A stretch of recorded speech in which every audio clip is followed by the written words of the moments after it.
in the air. Has he got all of it? Someone get underneath it. They're two colliding. Oh, and he takes the catch, and that'll end the match. Big win. ব্যাটে বলে দারুণ নৈপুণ্যে প্রথম ওয়ানডেতে শ্রীলঙ্কার বিপক্ষে 90 রানের দাপুটে জয় বাংলাদেশের।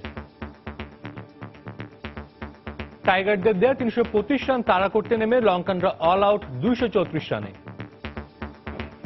ক্যারিয়ারের অষ্টম সেঞ্চুরির সঙ্গে আন্তর্জাতিক ক্রিকেটে প্রথম বাংলাদেশি হিসেবে 10,000 রান তামিম ইকবালের। 3 বিভাগেই দলের পারফরম্যান্সে সন্তুষ্ট অধিনায়ক মাশরাফি।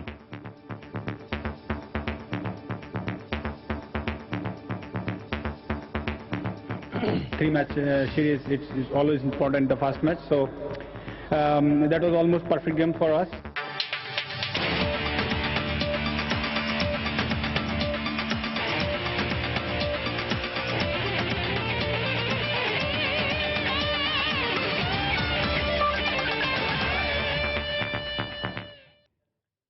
মাঠ ও মাঠের বাইরে বিশ্বের নানা প্রান্তের খেলাধুলার খবর নিয়ে আমাদের নিয়মিত আয়োজন খেলার সময়।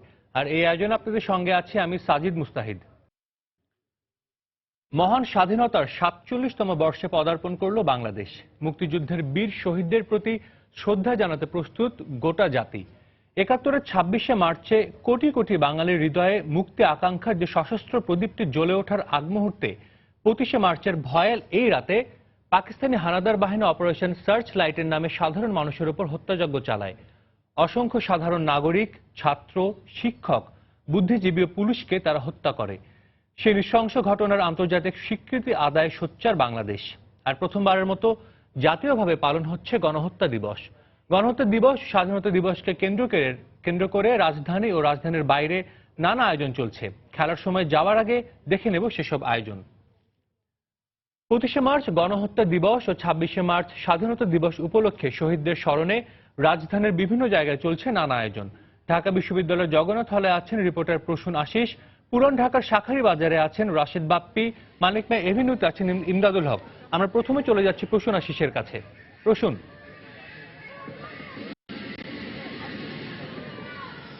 রাজু, ১৯৭১ সালের ২৫শে মার্চ রাতে এই বাঙালি পাকিস্তানি হানাদার বাহিনী যেভাবে ঝাঁপিয়ে পড়েছিল তার শিকার কিন্তু ঢাকা শহরের বিভিন্ন জায়গায় হয়েছিল। নিরস্ত্র বাঙালিদের উপরে পাকিস্তানি সেনাবাহিনী যেভাবে ঝাঁপিয়ে পড়েছিল, যে তাণ্ডব চালিয়েছিল, যে হত্যাযজ্ঞ চালিয়েছিল, ঢাকা বিশ্ববিদ্যালয় এলাকার মধ্যে এই জগন্নাথ হল ছিল তার প্রথম শিকার। আমি মূলত জগন্নাথ হলের সেই যেখানে রয়েছে এবং ডক্টর জিসি দেব, ডক্টর জ্যোতির্ময় গুহ ঠাকুর সহ শিক্ষক এবং ছাত্র এবং বিভিন্ন কর্মচারীদেরকে হত্যা করেছিল সেই রাতে পাকিস্তানি হানাদার বাহিনী। এই ঢাকা বিশ্ববিদ্যালয়ের ইকবাল হল, যেটি বর্তমানে সার্জেন্ট জহুরুল হক হল নামে পরিচিত, এবং SM হল সহ অন্যান্য হলেও সেদিন আক্রমণ ঘটেছিল। আমি যদি দেখাই সেই দিনটি এবং সেই যে দিনটি এসেছিল ১৯৭১-এর পর থেকে এই জগন্নাথ হলে কালরাত্রি হিসেবেই কিন্তু পালিত হয়ে আসছিল নানা অনুষ্ঠান। বিশেষ করে রাত ১২টার দিকে মোমবাতি প্রজ্বলন এবং এই মোমবাতি প্রজ্বলনের মধ্য দিয়ে যে এই জাতিকে স্মরণ করা এবং যারা আত্মাহুতি দিয়েছিল তাদেরকে স্মরণ করার যে প্রোগ্রামটি চলছিল, যে অনুষ্ঠানটি চলছিল, এবছর সেটি একটি নতুন মাত্রা পেয়েছে। রাজু, আপনি জানেন যে ১১ই মার্চ জাতীয় সংসদ ভবনে, জাতীয় সংসদে এই ২৫শে মার্চকে গণহত্যা দিবস হিসেবে পালনের স্বীকৃতি দেওয়া হয়েছে এবং এটি ২০শে মার্চ মন্ত্রিসভায় অনুমোদন করা হয়। এর পরপরই কিন্তু এই জগন্নাথ হল সহ বাংলাদেশের বিভিন্ন প্রান্তেই কিন্তু গণহত্যা দিবস হিসেবে এটি পালিত হচ্ছে। জগন্নাথ হলে আজ সারাদিনব্যাপী বিভিন্ন অনুষ্ঠান হয়েছে। এখন এই মুহূর্তে প্রদীপ প্রজ্বলন চলছে এবং এখানে সারা জগন্নাথ হলে মশাল জ্বালানো হয়েছে, মশাল জ্বলছে। কিছুক্ষণ আগে 2 মিনিটের জন্য এই জগন্নাথ হলের সমস্ত লাইট বন্ধ করে দিয়ে ঠিক ২৫শে মার্চ রাতে যে অন্ধকারটি নেমে এসেছিল সেই একটি আবহ তৈরি করা হয়েছিল, কালরাত্রির আবহ তৈরি করা হয়েছিল। এছাড়া সারাদিনব্যাপী বিভিন্ন অনুষ্ঠান হয়েছে, সঙ্গীত হয়েছে, আবৃত্তি হয়েছে।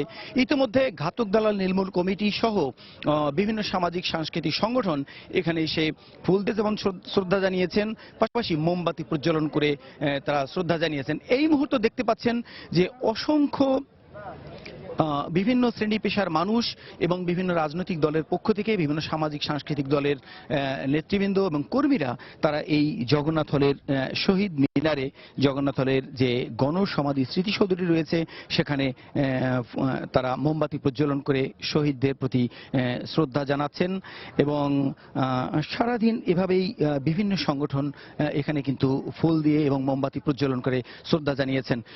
ঢাকা বিশ্ববিদ্যালয়ের বিভিন্ন হলের শিক্ষার্থীরা বিভিন্ন শিক্ষক মণ্ডলীও কিন্তু এখানে এসে শ্রদ্ধা জানিয়েছেন। আমরা যদি দেখাই যে স্মৃতিসৌধের পাশেই মূলত এখানে যে স্মৃতিসৌধের পাশেই রয়েছে এখানে এই যারা সেদিন রাতে যারা আত্মাহুতি দিয়েছেন যাদেরকে হত্যা করা হয়েছিল তাদের একটি নামফলক এবং সেই যে নামফলকটি রয়েছে এটি এবছর অবশ্য নতুন করে সংস্কার করা হয়েছে। সেই নামফলকের সামনেও অসংখ্য মানুষ মোমবাতি প্রজ্বলন করেছে।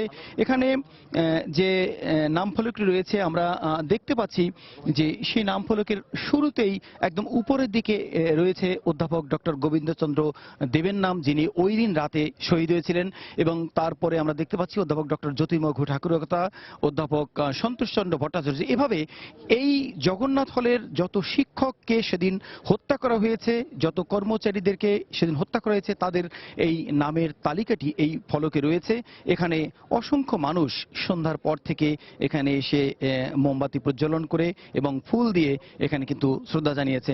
বিভিন্ন রাজনৈতিক দল, ছাত্রলীগ, আওয়ামী স্বেচ্ছাসেবক লীগ সহ আমরা দেখেছি যে অনেক রাজনৈতিক দল এখানে এসে ফুল দিয়ে শ্রদ্ধা জানিয়েছে। রাজু,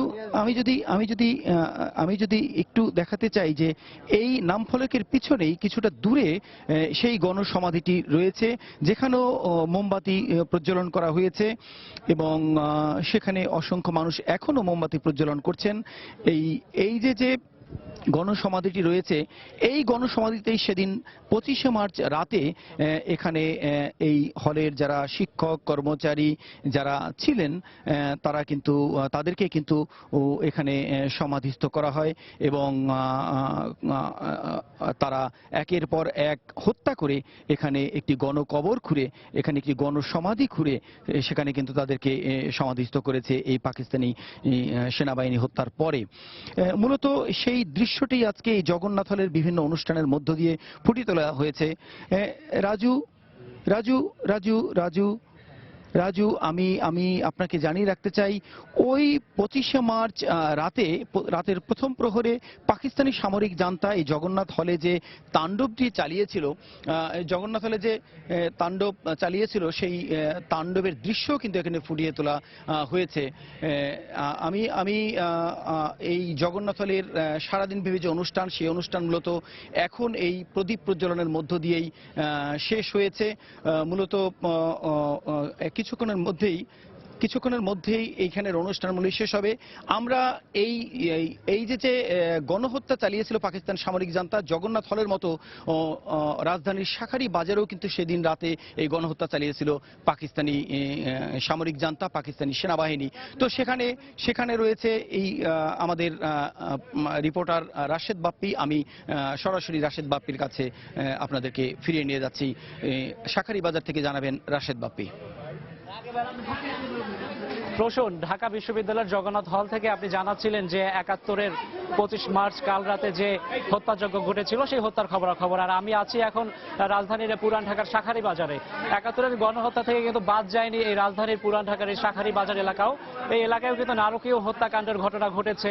আর সেই নারকীয় হত্যাকাণ্ডের যে স্মৃতি, সেই স্মৃতি এবং শোক স্মরণ করার জন্য পুরো শাখারি বাজার এলাকা জুড়ে কিন্তু এখন সেই শোক এবং স্মৃতি কিন্তু স্মরণ করা হচ্ছে। আপনারা হয়তো দর্শক দেখতে পাচ্ছেন যে একটি র্যালি পদযাত্রার মাধ্যমে কিন্তু সেই শহীদদের প্রতি, যে শহীদরা 71-এর 25 মার্চ রাতে পাকিস্তানি পাক বাহিনীর অত্যাচারে প্রাণ হারিয়েছিলেন, তাদের সেই স্মৃতি, তাদের সেই অবদান, সেটাই কিন্তু স্মরণ করার জন্য এখানে দেখতে পাচ্ছেন যে আলোর পদযাত্রা হচ্ছে। মোমবাতি প্রজ্বলন করে এলাকাবাসী মোমবাতি প্রজ্বলন করে রাজধানীর শাখারি বাজারে রাস্তায় দিয়ে হেঁটে তাদের গন্তব্যস্থল হচ্ছে এখানকার স্থানীয় একটি শহীদ মিনার, সেই শহীদ মিনার পর্যন্ত তারা পৌঁছাবেন বলে আমাদেরকে জানিয়েছেন। আর একটা বিষয় হচ্ছে এই যে আমরা জানি যে 25 মার্চ যে কাল রাতের পরেই কিন্তু আমরা জানি যে 26শে মার্চ হচ্ছে আমাদের মহান স্বাধীনতা দিবস। আর এই দিবস উদযাপনের জন্য কিন্তু মানুষের এই প্রস্তুতি। আরেকটা বিষয় হচ্ছে আমাদের এই দিবসটি কিন্তু একই সঙ্গে শোকের, একই সঙ্গে হচ্ছে আনন্দের। শোকের হিসেবে আমরা জানি যে এই 25 মার্চ কাল রাতে অসংখ্য মানুষ কিন্তু প্রাণ হারিয়েছিলেন শুধুমাত্র পাক বাহিনীর অত্যাচারে। আর এই অত্যাচারের এই কারণেই যারা তাদের স্বজনদের হারিয়েছেন, আমরা যারা এই জ্ঞানী গুণী শিক্ষক, ছাত্র এবং বুদ্ধিজীবী যারা রয়েছেন, সাংবাদিক সহ এবং সাধারণ মানুষ যারা নিহত হয়েছেন, তাদের শোকের প্রতি কিন্তু আমাদের এই পুরান ঢাকাবাসীর এই শ্রদ্ধা নিবেদন। তাদের স্মরণ করার জন্যই কিন্তু এই আয়োজন। আপনি এখানে আরেকটা বিষয় হচ্ছে এই যে র্যালিটি হচ্ছে, এই র্যালির সামনে যারা নেতৃত্ব দিচ্ছেন আমরা শুনতে পেরেছি, আমরা জানতে পেরেছি যে এই র্যালিতে যারা নেতৃত্ব দিচ্ছেন, এই নেতৃত্ব দিচ্ছেন হচ্ছে শহীদ পরিবারের সদস্যরাই। শহীদ পরিবারের যে 25 মার্চ কাল রাতে যে শহীদ যারা প্রাণ হারিয়েছিলেন, সেই শহীদদের স্বজন যারা রয়েছেন, সেই স্বজনরাই কিন্তু এই র্যালিতে কিন্তু তারা নেতৃত্ব দিচ্ছেন। আর এভাবেই কিন্তু এই যে শোক, এবং এখানে যারা নেতৃত্ব দিচ্ছেন তারা বলছেন এই শোককেই কিন্তু তারা শক্তিতে পরিণত করবেন। এবং আরেকটা দাবি যারা আমাদেরকে জানিয়েছেন সেটি হচ্ছে এখন আমরা গণহত্যা দিবস কিন্তু জাতীয়ভাবে পালন করছি, এবং তাদের দাবি হচ্ছে এটি আন্তর্জাতিকভাবে পালনের স্বীকৃতি দেওয়া হোক। আন্তর্জাতিক যারা বিশ্ববাসী রয়েছেন তারাও আমাদের এই শোক বা গণহত্যা দিবসটাকে স্বীকৃতি দেয়, এই দাবি নিয়ে কিন্তু তারা এই পদযাত্রা করছেন, অন্ধকারের বিরুদ্ধে এই আলোর পদযাত্রা। আর আমি এখন চলে যাব আমাদের রাজধানীর মানিক মিয়া এভিনিউতে রয়েছেন সহকর্মী ইমদাদ। আমি এখন সরাসরি আমরা চলে যাব ইমদাদের কাছে। ইমদাদ, 25শে মার্চ উপলক্ষে রাজধানীর মানিক মিয়া এভিনিউতে যে পথচিত্র আঁকা হয়েছে, সেখানে এখন দাঁড়িয়ে রয়েছে যে শিক্ষকরা রয়েছে, ইয়োডার এবং ছাত্রছাত্রী যারা রয়েছে এবং বিভিন্ন অভিভাবক যারা রয়েছে, তারা সবাই এখন দাঁড়িয়ে রয়েছে এবং জাতীয় সঙ্গীত চলছে এই মুহূর্তে। সবাই মিলে জাতীয় সঙ্গীতের তালে তালে জাতীয় সঙ্গীত গাইছেন একসাথে। এবং আমরা জানি যে ভয়াবহ কাল রাত্রিতে যে মানুষ শহীদ হয়েছিল, যারা এই 25শে মার্চ যাদেরকে নির্বিচারে হত্যা করেছিল পাকিস্তানি হানাদাররা, তাদের সেই বিষয়গুলোকে নতুন প্রজন্মের কাছে তুলে ধরতে, নতুন যারা প্রজন্ম আছে তাদেরকে জানানোর জন্য এই পথচিত্রের আয়োজন করা হয়েছে। এবং সকাল এই সূর্যাস্তের পরপরই এই অনুষ্ঠানের আয়োজন করা হয়। ইয়োডা এই অনুষ্ঠানের আয়োজন করে। এখানে শুরুতেই শুরু হয় যে শহীদদের প্রতি শ্রদ্ধা জানানো হয়, কোরআন তেলাওয়াতের মাধ্যমে শুরু হয় অনুষ্ঠান, এবং এর পরপরই শুরু আলোক প্রজ্বলনের মাধ্যমে শহীদদেরকে স্মরণ করা হয় এবং 1 মিনিট নীরবতা পালন করে শহীদদের প্রতি শ্রদ্ধা জানানো হয়। এবং এর পরপরই শুরু হয় গণসঙ্গীত এবং কবিতা। মঞ্চে গণসঙ্গীত এবং কবিতায় 25শে মার্চ সেটিকে ফুটিয়ে তোলার জন্য 25শে মার্চ নিয়ে যে কবিতা এবং গান রয়েছে সেগুলো পরিবেশিত হয়। এবং পথচিত্র যে আলপনা, এগুলো সকলে মিলে এই 25শে মার্চকে তুলে ধরেছেন এই পথচিত্রের মাধ্যমে। এবং এই পথচিত্রের মাধ্যমে তারা নতুন প্রজন্মের কাছে 25শে মার্চ যে গণহত্যা হয়েছে সেটার কিছু চিত্র তারা তুলে ধরেছে। এবং আমরা জানি যে 11ই মার্চ জাতীয় সংসদে 25শে মার্চকে গণহত্যা দিবস হিসেবে গ্রহণ করার জন্য সংসদে উত্থাপিত হয় এবং 20শে মার্চ এটি জাতীয় সংসদে সর্বসম্মতিক্রমে পাশ হয়। এবং 25শে মার্চ যে গণহত্যা দিবস হিসেবে যে জোরালো দাবি অনেকদিন ধরেই চলে আসছিল, সেটি এখন দেখার বিষয় যে আসলে আন্তর্জাতিকভাবে কতটা স্বীকৃতি লাভ করতে পারে। যদিও আমরা জানি যে 9ই ডিসেম্বর আন্তর্জাতিক গণহত্যা দিবস, এই জন্য যে 25শে মার্চকে গণহত্যা দিবস হিসেবে পাওয়ার জন্য আমাদেরকে আন্তর্জাতিকভাবে দেশের বিভিন্ন জায়গায়, বিশ্বের বিভিন্ন জায়গায় যে বাঙালি জাতি রয়েছে, যে বাঙালিরা রয়েছে, তাদের সবাইকেই কাজ করতে হবে এই 25শে মার্চের মধ্যে বিভিন্ন অনুষ্ঠানমালা এবং প্ল্যাকার্ড হাতে নিয়ে সারা বিশ্ববাসীকে জানাতে হবে যে 25শে মার্চ সেই ভয়াবহ দিনে কেমন হত্যাযজ্ঞ চালিয়েছিল পাকিস্তানি হানাদার বাহিনী। সেই হানাদার বাহিনীদের সেই কুকর্মের কথা সেগুলো আমাদের এই নতুন প্রজন্মের কাছে তুলে ধরতে হবে এবং সারা বিশ্বের কাছে তুলে ধরতে হবে।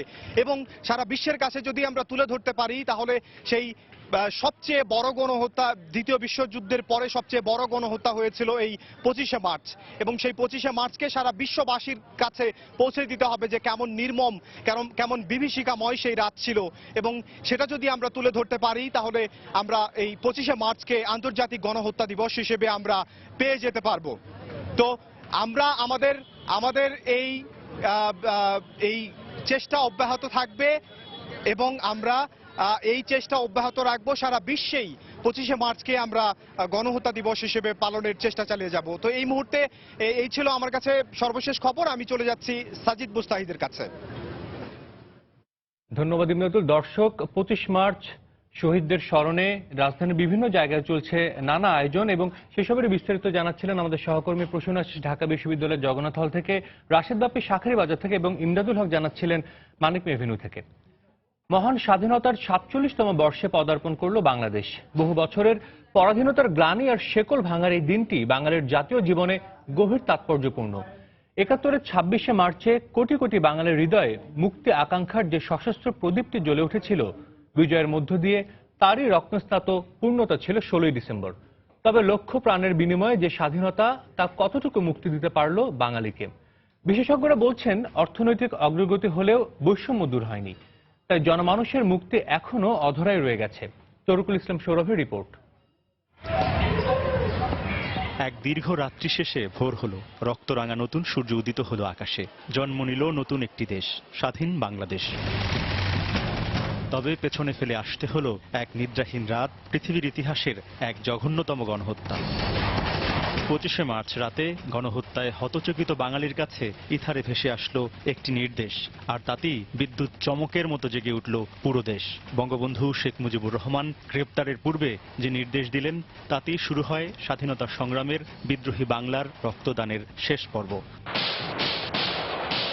এরপর 9 মাসের রক্তক্ষয়ী সংগ্রাম, প্রাণপণ লড়াই, অবশেষে হাজার বছরের কাঙ্ক্ষিত স্বাধীনতা অর্জন।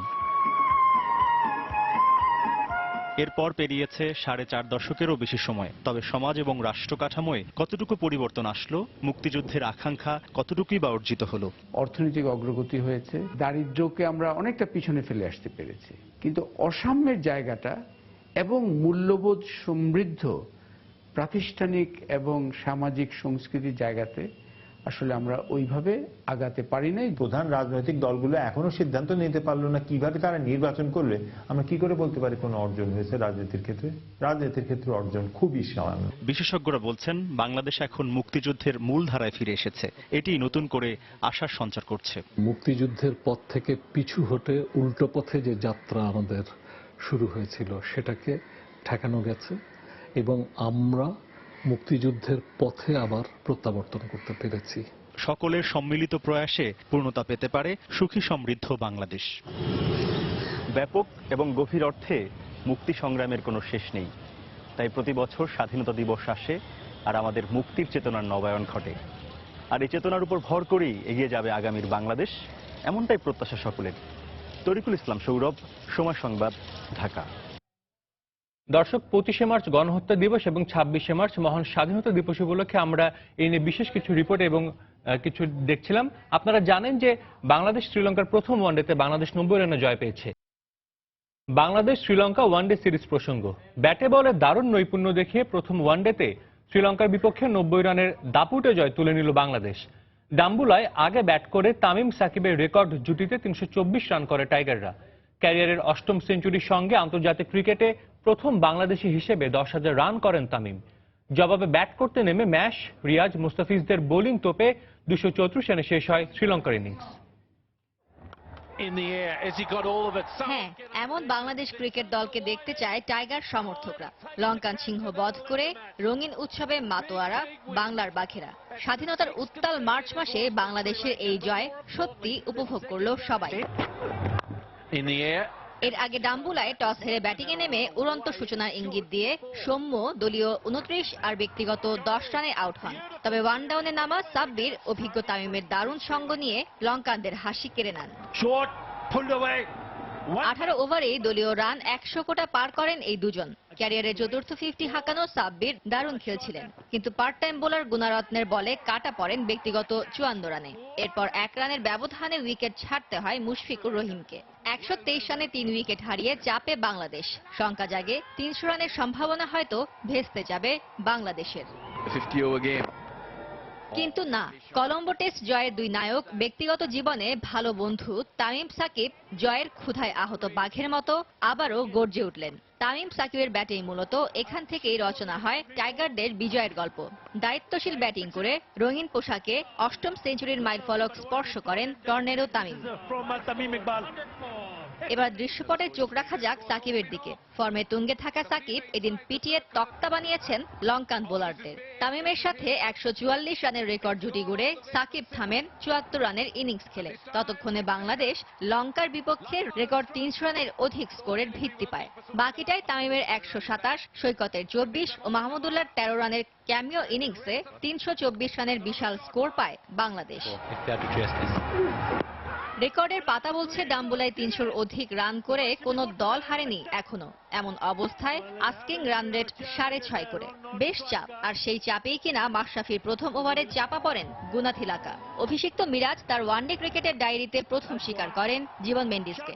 ভাবনার কারণ হয়ে থাকা উপুল থারাঙ্গাকে ফেরান স্পিড স্টার তাসকিন আহমেদ। 31 রানে নেই 3 উইকেট। আস্কিং রান রেটও বেড়ে দাঁড়ায় হু হু করে। চেষ্টা করেও ব্যর্থ গুণারত্নে। 24 রানে গুণারত্নের ব্যাটে ঘুণে ধরান বাংলার জান সাকিব আল হাসান। ইনিংস সর্বোচ্চ চান্ডিমাল 59 রানে মিরাজের দ্বিতীয় শিকার হন। আশার আলো বাঁচিয়ে রাখা শ্রীবর্ধনে ফ্রিজের বলে আউট হলে স্তব্ধতা নেমে আসে লঙ্কানদের গ্যালারিতে। তারপরে টাইটানিক জাহাজের মতো ধীরে ধীরে ডুবতে থাকে লঙ্কানদের জয়ের স্বপ্ন। থিসারা পেরেরার 53 রানের লড়াকু ইনিংসটিও ডুবন্ত সেই জাহাজকে আর ভাসিয়ে রাখতে পারেনি। ফলে 234 রানে শেষ হয় শ্রীলঙ্কার ইনিংস। ফারজানা মুমু, সময় সংবাদ। লঙ্কানদের বিপক্ষে দাপুটে জয় উজ্জীবিত টাইগাররা। ব্যাটিং, বোলিং, ফিল্ডিং এ নিখুঁত পারফরমেন্সের ফলেই প্রথম ওয়ানডেতে বড় ব্যবধানে জয় পেয়েছে দল। এমনটাই মত টাইগার অধিনায়ক মাশরাফি বিন মুর্তজার। এদিকে ম্যাচ ছেড়ে তামিম ইকবালের কণ্ঠেও ঝরেছে উচ্ছ্বাস। দলের প্রয়োজনেই বড় ইনিংস খেলার তাগিদ অনুভব করেন বলেও জানান তিনি। আমার কাছে এই পারফরমেন্স এক কথায় নিখুঁত। ব্যাটিং, বোলিং, ফিল্ডিং সব বিভাগেই সপ্রতিভ ছিল দল। আপনি যখন নির্ভুলভাবে খেলতে পারবেন তখন ম্যাচ হারাটাই বরং কঠিন। তামিমের কথা আলাদা করে বলতেই হয়। সাকিব সাব্বিররাও দেখার মতো ব্যাটিং করেছে। সব মিলিয়ে দারুণ। ক্যারিয়ারে অনেকগুলো 50 ইনিংস খেলেছি, কিন্তু দলের জন্য আরো বড় ইনিংস খেলার প্রয়োজনীয়তা বোধ করেছি। এই ম্যাচে সেটি হয়েছে। খুবই ভালো লাগছে। আমার সেঞ্চুরিটা খুব দরকার ছিল, যদিও এমন গরমে 45 ওভার পর্যন্ত ব্যাটিং করাটা সহজ নয়। এদিকে লঙ্কানদের বিপক্ষে দারুণ জয় উচ্ছ্বসিত টাইগার সমর্থকরা। তামিম, সাকিব, সাব্বিরদের প্রশংসায় ভাসিয়েছেন। ভাসানো ভক্ত সমর্থকদের প্রত্যাশা নিজেদের পারফরমেন্সের ধারাবাহিকতা পুরো সিরিজ ধরে রাখবেন মাশরাফিরা। আমরা ১৭তম টেস্ট জিতছি আজকে আমরা শ্রীলঙ্কার মাটিতে। শ্রীলঙ্কাকে 90 রানের বিশাল জয়। একটা সময় ছিল বাংলাদেশ জেতা মানে আমাদের এই রাজু ভাস্কর্য বা টিএসসি বলেন বিভিন্ন স্থানে আনন্দে উল্লাসে ফেটে পড়া। এখন সে আনন্দ উল্লাসগুলো প্রত্যেকটা মানুষের ঘরে ঘরে পৌঁছায় গেছে। এই জয়ের মাধ্যমে আমরা পৃথিবীকে বার্তা দিতে চাই বাংলাদেশ এখন পরিণত। মাশরাফির কাছে আমাদের একটাই অনুরোধ, বিশ্বকাপ না জয় দিয়ে জানি সে দলটাকে অবসর জানি না নাই। আমরা সিরিজ জিতবো। শ্রীলঙ্কার বিপক্ষে সিরিজের প্রথম ওয়ানডেতে সেঞ্চুরি তুলে নিয়েছেন তামিম ইকবাল। সেঞ্চুরির পথে গড়েছেন বাংলাদেশের প্রথম ব্যাটসম্যান হিসেবে আন্তর্জাতিক ক্রিকেটে 10,000 রানের রেকর্ডও। এছাড়া সাকিব আল হাসানকে সাথে নিয়ে গড়েছেন লঙ্কানদের বিপক্ষে সর্বোচ্চ জুটিরও রেকর্ড। টর্নেডো তামিমের এমন সব কীর্তি নিয়ে এবারের প্রতিবেদন। নিঃসন্দেহে টাইগার ক্রিকেটের সেরা ওপেনার তিনি, অন্যতম সেরা ব্যাটসম্যানও। তামিমের ব্যাট হাসলেই হাসলে বাংলাদেশ। সেই যে ভারত মহাসাগরের ওপারে শ্রীলঙ্কায় সেই তামিমের ব্যাটে আবারও চওড়া হাসি হাসলো পুরো দেশ। জামিন্দা ফাস্ট মুরালিধারানদের শ্রীলঙ্কার বিপক্ষে এর আগেও সেঞ্চুরি ছিল তামিমের। অবশ্য তিনি ছাড়া আর কোনো বাংলাদেশির এমন নজির না থাকায় নিজেকে ছাড়িয়ে যাওয়ার মিশনই ছিল। আর সেই ছাড়িয়ে যাওয়ার গল্পটি লেখা হলো 127 রানের ইনিংসে। পৃষ্ঠা জুড়ে 15টি 4 আর একটি ছক্কার কথামালাও হয়তো ছিল। তবে ক্রিকেট পাগলে জাতি তাতে পাহাড়ে ঘেরা নয়নাভিরাম লঙ্কান সৌন্দর্যের সাথে তামিমের ব্যাটিং শৈলীর মিলটাও হয়তো খুঁজবেন। 3 অঙ্ক ছোঁয়ার আগেই অবশ্য প্রথম বাংলাদেশি হিসেবে আন্তর্জাতিক ক্রিকেটে 10,000 রানের অভিজাত মাইলফলক স্পর্শ করেন তামিম। একমাত্র বাংলাদেশি হিসেবে ওয়ানডেতে 5,000 রানের রেকর্ড তো সেই কবেই পকেটে পুরেছেন। টাইগার ক্রিকেটের পুনর্জন্মের দিনগুলোতে তামিমের গল্পগুলো এমনই, নিজের সাথে নিজের প্রতিযোগিতার। একদিনের ক্রিকেটে বাংলাদেশের সর্বোচ্চ সেঞ্চুরি মালিক ছিলেন তিনি। ক্যারিয়ারের 8ম শতক তুলে নিয়ে অবস্থানটা সুসংহতই করলেন। বন্ধু সমপ্রতিদ্বন্দ্বী সাকিব আল হাসানের সাথে যে দূরত্বটা দাঁড়ালো 2টি শতকের। 3 অঙ্কের ফিগার কিংবা ব্যক্তিগত রেকর্ড ছোঁয়ার ক্ষেত্রে সাকিব তামিমের দ্বৈরথ থাকতে পারে, তবে মাঠের খেলায় পারস্পরিক বন্ধুত্বের ছাপটা স্পষ্ট দুই দেশসেরা ক্রিকেটারের। তামিমময় দিনে সতীর্থ সাকিবের সাথে 144 রানের জুটিটিই দেখুন। লঙ্কানদের বিপক্ষে চতুর্থ উইকেটে টাইগারদের এ যাবৎকালের সর্বোচ্চ জুটি দলকে পাইয়ে দেয় লঙ্কানদের বিপক্ষে সর্বোচ্চ সংগ্রহ। এসবই কীর্তিগাথা। নথিপত্রের পৃষ্ঠাগুলোতে এখন নিয়মিতই নড়চড় হচ্ছে তামিম ইকবালদের হাত ধরে। ক্রিকেট বিশ্বে টাইগারদের আবির্ভাবের মতোই তামিমের নামটাও যে বেশ জলজলেই। নোমান আব্দুল্লাহ, সময় সংবাদ। দেশের সাম্প্রতিক জঙ্গি ইস্যু অস্ট্রেলিয়ার বাংলাদেশ সফরে কোনো প্রভাব ফেলবে না বলে জানিয়েছেন বিসিবি সভাপতি নাজমুল হাসান পাপন। সেই সঙ্গে এই সিরিজের জন্য বিসিবির কাছে সময়সূচি চেয়েছে ক্রিকেট অস্ট্রেলিয়া। ডাম্বুলায় সময় সংবাদকে দেয়া সাক্ষাৎকারে এসব বিষয় জানান তিনি। শ্রীলঙ্কা থেকে হুমায়ুন কবির রোজের রিপোর্ট, ক্যামেরায় ছিলেন সালাউদ্দিন আল মামুন। 2015 সালে নিরাপত্তার অজুহাতে বাংলাদেশের বিপক্ষে 2 ম্যাচের টেস্ট সিরিজ বাতিল করে ক্রিকেট অস্ট্রেলিয়া। এরপর আসবো করে ব্যস্ত সূচি দেখিয়ে বাংলাদেশের পাওনা ওই সিরিজ ঝুলে থাকে। তবে ক্রিকেট অস্ট্রেলিয়া ও বিসিবি সুবিধা মতো সময় পায় এবছরের আগস্ট সেপ্টেম্বরে। কিন্তু দেশে হঠাৎই জঙ্গি হামলার কারণে আবার প্রশ্ন ওঠে সিরিজ আয়োজনে। তবে বিসিবি সভাপতি প্রশ্নটি উড়িয়ে উল্টো জানালেন ক্রিকেট অস্ট্রেলিয়া সিরিজ আয়োজনে সময়সূচি চেয়ে বিসিবির কাছে চিঠি দিয়েছে। অস্ট্রেলিয়ার সিরিজ না, কোনো সিরিজেই প্রভাব পড়ার কোনো কারণ আমি এই ধরনের টেররিস্ট অ্যাটাক ওয়ার্ল্ড ওয়াইড হচ্ছে, কিন্তু আমরা যে ধরনের নিরাপত্তা দেই এর ধারে কাছেও কেউ দেয় না। আমরা যেটা দেই সেটা 3-4 লেয়ারের, এবং এটা একদম হাই, মানে প্রেসিডেন্ট প্রাইম মিনিস্টাররা ভিআইপিরা যেরকম পায় সেই ধরনের একটা প্রোডাক্ট। এইটা ভেদ করে যাওয়ার মতো কোনো সম্ভাবনা আমি দেখি না। এদিকে সম্প্রতি বাংলাদেশ দল নির্বাচন ও টাইগারদের পারফরমেন্স প্রশ্নবিদ্ধ হলে বোর্ড সভাপতি বেশ কিছু পদক্ষেপ আলোচনায় সমালোচনায় উঠে, কিন্তু তারপরও ক্রিকেটের স্বার্থে কঠিন সিদ্ধান্ত নিতে তিনি অটল। সমালোচনা হবে, কারণ অনেক ডিসিশন নিচ্ছি যেটা নাকি সাধারণত এরকম নেওয়ার কথা না, এরকম অনেক কিছুই করতে হচ্ছে, এবং সেই জন্য এটা নিয়ে প্রশ্ন উঠতেই পারে। মাঝে মধ্যে আমার খারাপ লাগে যে আসলে বেশিরভাগই এই ধরনের সিদ্ধান্তগুলো আমার নিজের নেওয়া, যখন থেকে অন্যদের নাম আসছে ওদের তো আসলে এখানে ইনভলভ করার কোনো কারণ নেই। সামনে আইসিসি গুরুত্বপূর্ণ সভা, তার আগে শ্রীলঙ্কার সভাপতির সাথে আলোচনায় বসবেন পাপন। তবে আপাতত বিসিবি প্রধানের অগ্নিদৃষ্টি শ্রীলঙ্কার বিপক্ষে ওয়ানডে সিরিজ জয়ের দিকে। এই টোটাল সিরিজটাই আমাদের জন্য অত্যন্ত গুরুত্বপূর্ণ। হুমায়ুন কবির রোজ, সময় সংবাদ, ডাম্বুলা, শ্রীলঙ্কা। সাথে বসেছিলাম আমি। ইমার্জিং এশিয়া কাপের প্রস্তুতির খবর। হোম কন্ডিশনে দারুণ খেলবে বাংলাদেশ দল। ভবিষ্যতে জাতীয় দলের জায়গা পেতে ক্রিকেটারদের জন্য উপযুক্ত মঞ্চ ইমার্জিং কাপ, এমনটাই মত বিসিবি নির্বাচক হাবিবুল বাশার সুমনের। এদিকে এই টুর্নামেন্টে নিজেদের প্রমাণের সুযোগ পাবেন বলে মনে করেন ক্রিকেটার নাজমুল হোসেন শান্ত। সুজউদ্দিন রুবেলের তথ্য, মোহাম্মদ ফারাজের ছবি নিয়ে ডেস্ক রিপোর্ট। শ্রীলঙ্কায় ওয়ানডে ক্রিকেটের রঙের বিচ্ছুরণ বাংলাদেশ দলের ডাগআউটে। যারা ক্রিকেটের খুঁটিনাটি খোঁজ খবর রাখেন তারা এতদিনে জেনে গেছেন যে এই সময়টায় গরম হচ্ছে দেশের ক্রিকেট আঙ্গনও। ভিনদেশে বড়দের মতো দেশের মাটিতে মাতোয়ারা হচ্ছেন ছোটরাও। আসন্ন ইমার্জিং এশিয়া কাপের মঞ্চ মাতাতে প্রস্তুত বাংলাদেশ দল। সিনিয়রদের মধ্যে মুমিনুল নাসির, রাজু, মিঠুন আর অনূর্ধ্ব 23 পর্যায়ের 11 জন, মোট 15 সদস্যের দল নিয়ে কক্সবাজারে চলছে কোচ মিজানুর রহমান বাবুলের পাঠদান। টুর্নামেন্টের ভেন্যু কক্সবাজারের কন্ডিশনে 2টি প্রস্তুতি ম্যাচও খেলেছে তারা। সব মিলিয়ে দারুণ আশাবাদী বিসিবি নির্বাচক হাবিবুল বাশার সুমন। আশা করছি যে আমাদের মূল যে খেলাটা টুর্নামেন্টের ম্যাচগুলি ভালো হবে বলে আমরা হোপফুল। টিমটা খুব ভালো শেপে আছে, সবাই খুব ভালো ফর্মে আছে। এই টুর্নামেন্টে আসলে আমরা খুব ভালো কিছু আশা করছি। যে দলগুলি আসে তারা কিন্তু বেশ ভালো দল নিয়ে আসে, তো এখানে ভালো করাটা তো অবশ্যই চ্যালেঞ্জিং। বাট আমরা আসলে বেশি চিন্তা করছি আমাদের ভবিষ্যতে, যাদেরকে নিয়ে ভবিষ্যতে খেলা এসে ভাবছি তারা কেমন করেন, তাদের দেখাটা একটা মূল বিষয় টুর্নামেন্টে। এদিকে নিউজিল্যান্ড সফরে টেস্টে অভিষেক হলেও সংক্ষিপ্ত ফরম্যাটে টাইগারদের লাল সবুজ জার্সিটা এখনো ছুঁয়ে দেখা হয়নি নাজমুল হোসেন শান্তর। বন্ধু আর অনূর্ধ্ব 19 পর্যায়ের সতীর্থ মিরাজ মোস্তাফিজরা যখন বিশ্বকাপ পান তখন প্রেরণা খোঁজেন দারুণ সম্ভাবনাময় এই ব্যাটসম্যান। এটা আমাদের নিজেদের কন্ডিশন, সো আমরা একটু হলেও আগায় থাকবো। আর আমরা প্র্যাকটিস ম্যাচগুলো যেগুলাই খেলছি সবগুলোতে আমরা ব্যাটসম্যান, বোলার, ফিল্ডার সবাই ইন্ডিভিজুয়ালি খুবই ভালো পারফর্ম করছি। তো এটা আমাদের জন্য অনেক চ্যালেঞ্জিং, বাট আমরা খুবই কনফিডেন্ট। ইমার্জিং কাপ সাফের গ্রুপ পর্বে বাংলাদেশের প্রতিপক্ষ পাকিস্তান, হংকং ও নেপাল। 27 মার্চ কক্সবাজারের শেখ কামাল স্টেডিয়ামে হংকং এর বিপক্ষে ম্যাচ দিয়ে মাঠে নামবে লাল সবুজের প্রতিনিধিরা। মাকসুম আলম খান, সময় সংবাদ। খেলার সময় আরও থাকছে। ডিসেম্বরে নয়, আগামী বছরের জানুয়ারিতে মাঠে গড়াবে সাফ ফুটবল চ্যাম্পিয়নশিপ। অনূর্ধ্ব 19 ও 16 পরিবর্তে আগামীতে হবে অনূর্ধ্ব 18 ও 15 পর্যায়ের টুর্নামেন্ট।